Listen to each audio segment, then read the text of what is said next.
Good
morning, everyone. It is 39 minutes after 9 o'clock.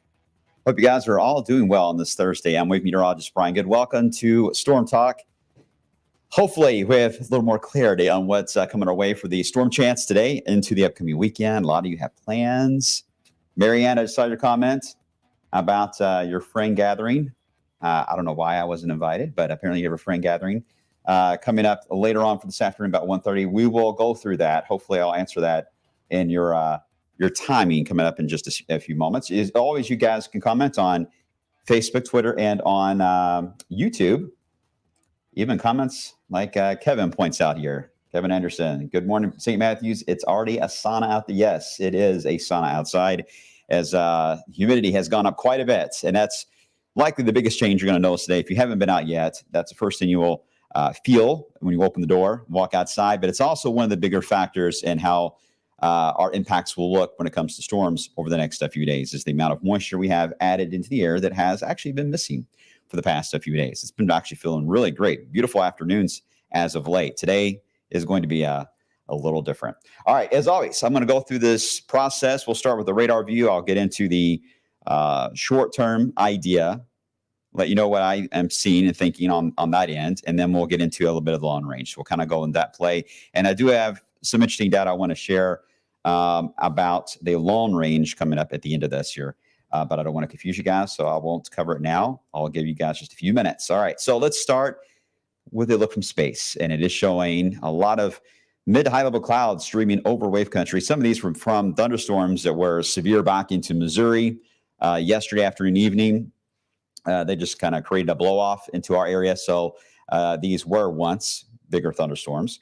But they are likely limiting a little bit of the heating right now outside as far as actual temperature. But it's already 82, and we've got a heat index already this morning. So, yeah, it's true summer weather. Here's a look at that moisture level, the deeper greens indicating it's getting up there closer to 1.6 to 2.0. And you're like, what do those numbers mean? Well, PWAT, which is precipitable water. We just say PWAT because we love acronyms. It basically is a number that is given to the amount of moisture in the air to where if you were to get a thunderstorm that were to last 1 hour, that would be the potential rainfall you could see in 1 hour. So if it's 1.6, you could get 1.5 inches of rainfall if the thunderstorm lasts at an hour's rate there. And in some cases, it could go to a 2.0 or 2 inches of rainfall per hour. That's pretty high rainfall rates. Now, most thunderstorms, move, so you don't end up getting the full hour of that reality, right? But if you end up seeing a storm either move or you get another one right in behind it that redevelops over you, and it's raining for at least an hour, then you see the problems where you can get some of those localized high water events. And this is a setup that can feature that. Certainly this afternoon, I wouldn't be surprised if one or two cases like that could develop.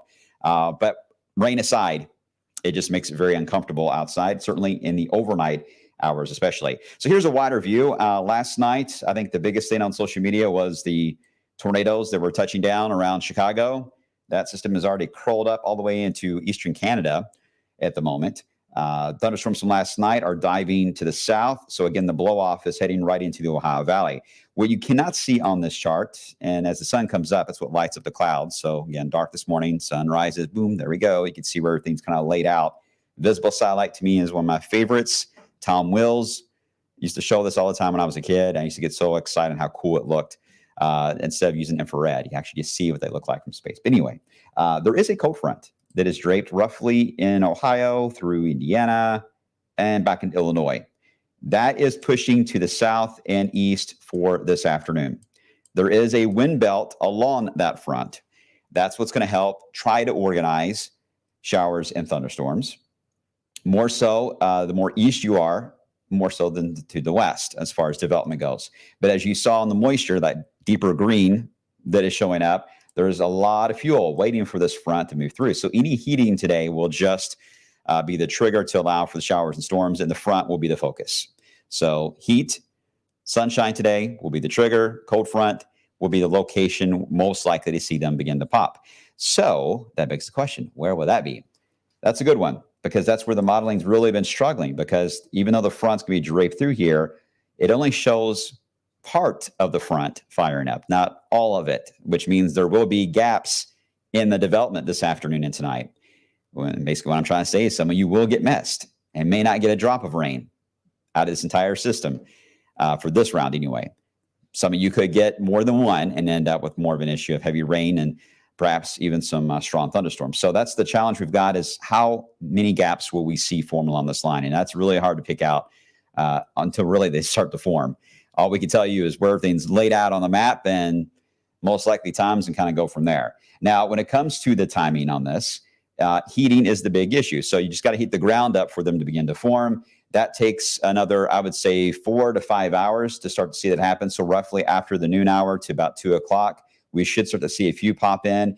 The modeling is trying to, as you'll see, tries to allow for even the late day heating to keep the thunderstorm chance firing along the front all the way into the front, moves southeast of us, which may take until about midnight tonight. So really the storm window is a rather large window. It's not going to storm the whole time, but that's the window we're looking at. I would say roughly 2 o'clock through about midnight is when storms can fire any time along that boundary, and you may again get multiple rounds along it as it begins to fire. So where do we stand for the severe risk?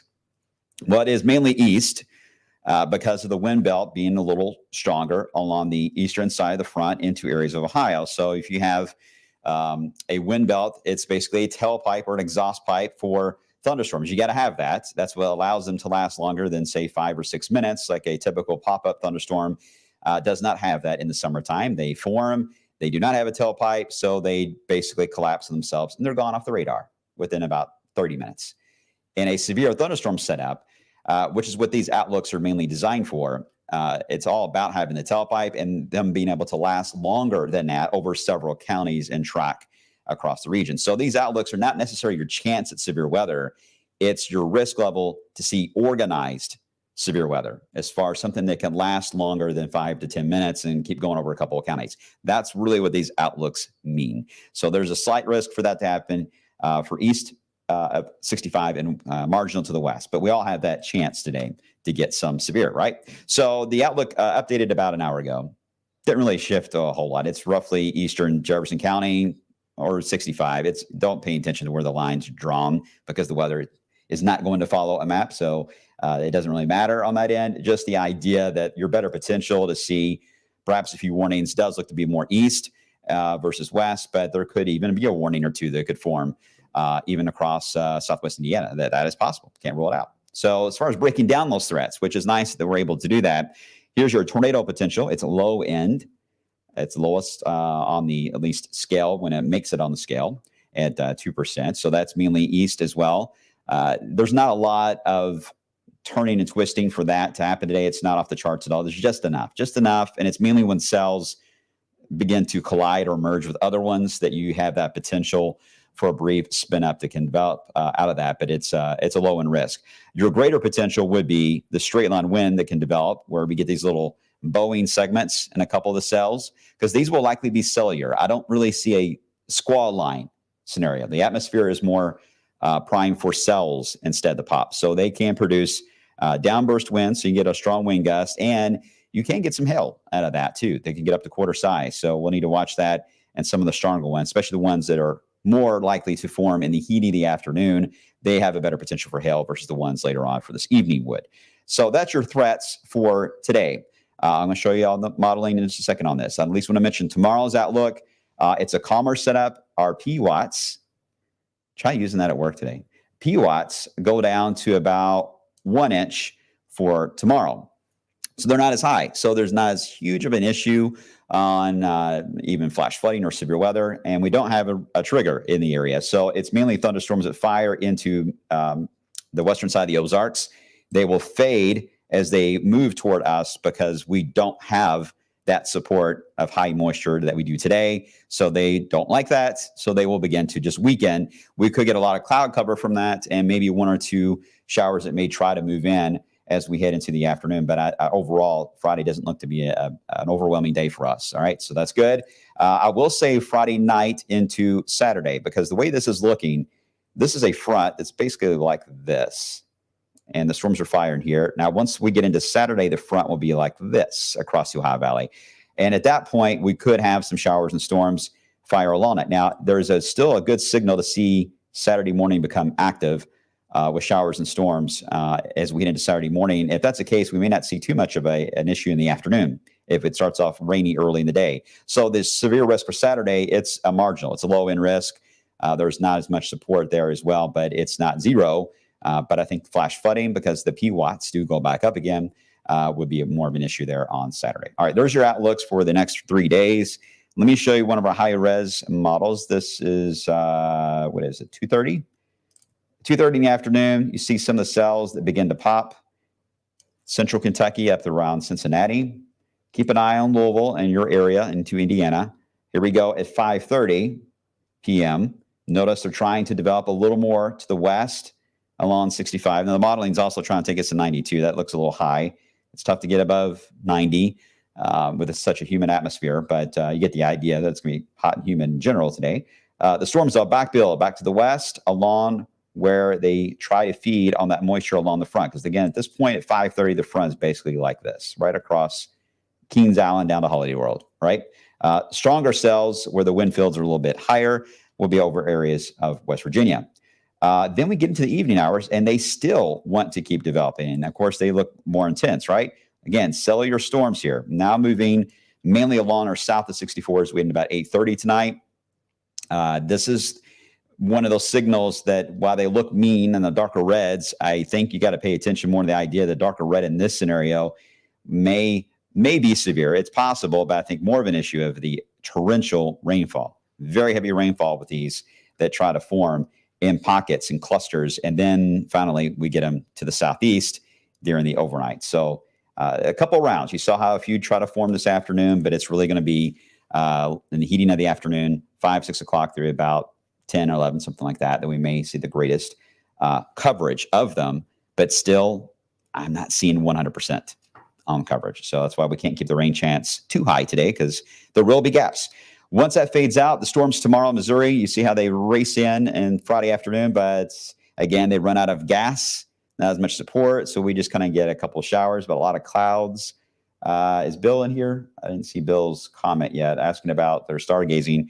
This is the issue you're going to have for Friday night, will be just the cloud cover from whatever happens in Missouri blowing in. So we talked about that yesterday. That's still showing up.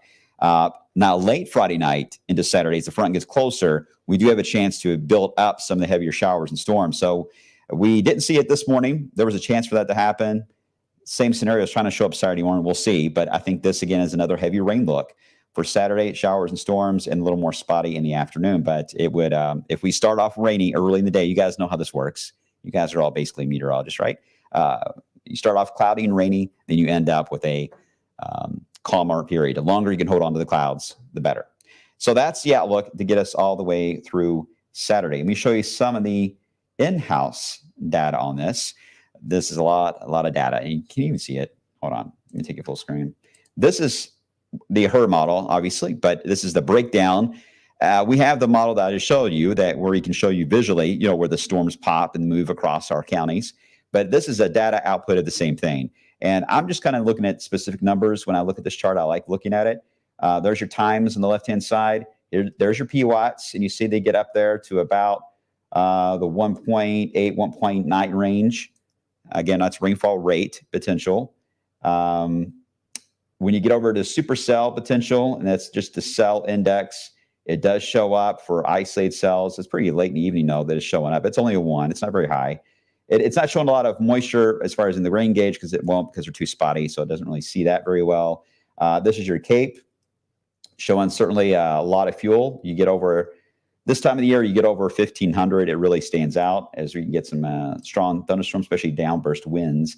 And there's your dew point that's green there. Dew points in the 60s and 70s. Generally, it would be in the 70s, though. So, yeah, kind of yucky. So there's nothing really outstanding here that I'm seeing. It just certainly tells me there's a chance for some downburst winds, and there certainly is a chance to get very heavy rainfall. That's basically what that chart is telling me. This is another way to look at the severe risk on damaging wind potential, and that is shear. 40 knots is what I like to look at. I didn't mark it, but 40 is roughly, right here is the line for the 40 knot shear potential. Notice it is today is the only time we're really in that zone. The modeling ideas, and all the squiggly lines are different ideas it has. The black line is the median of that idea. Notice it trends not as high as we get into Friday into Saturday. It's not up there to the 40 line. So that's why your damaging wind potential tends to go down, and it's more heavy rain threat. Today is the highest. It's not overly high because 40 is basically the minimum. Once you get higher than that, then you got bigger problems. But today it looks like it's going to hover right around 40. And here's your dew point. Again, I didn't mark it very well. I'll apologize. But this roughly is the 70-degree line. Oh, can I draw it? Hold on. There we go. The 70-degree dew point line, which means your overnight lows are going to struggle to get below 70.